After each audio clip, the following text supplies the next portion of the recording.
FIFA world cup 2026లో group ఎఫ్లో భాగంగా Japan Netherlands మధ్య జరిగిన మ్యాచ్ 2-2తో డ్రాగా ముగిసింది.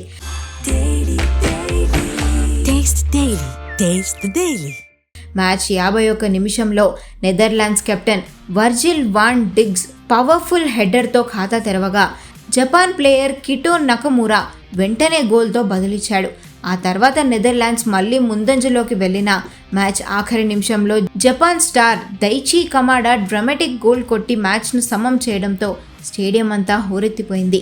మైదానంలో ఆటతో ప్లేయర్స్ ఆకట్టుకుంటే స్టేడియంలో జపాన్ ఫ్యాన్స్ తమ సంస్కారంతో ప్రపంచ మనసును గెలుచుకున్నారు. మ్యాచ్ ముగిసిన తర్వాత జపాన్ సపోర్టర్స్ అందరూ స్టేడియంలోనే ఉండి ఫ్యాన్స్ వదిలేసిన చెత్తను క్లీన్ చేశారు. డల్లాస్ స్టేడియంలో జరిగిన ఈ క్లీనింగ్లో ఒక ఫిజికల్లీ హ్యాండిక్యాప్డ్ ఫ్యాన్ కూడా వీల్ చైర్పై కూర్చొని చెత్తను ఏరడం అందరినీ ఎమోషనల్గా గురిచేస్తుంది. ప్రతి మెగా టోర్నమెంట్లో ఈ ట్రెడిషన్ను ఫాలో అవ్వడం మాకు దక్కిన గౌరవమని జపాన్ ఫ్యాన్స్ పేర్కొన్నారు. ఆటతోనే కాకుండా తమ ప్రవర్తనతోనూ జపాన్ ఈ వరల్డ్ కప్లో ప్రత్యేకంగా నిలుస్తోంది.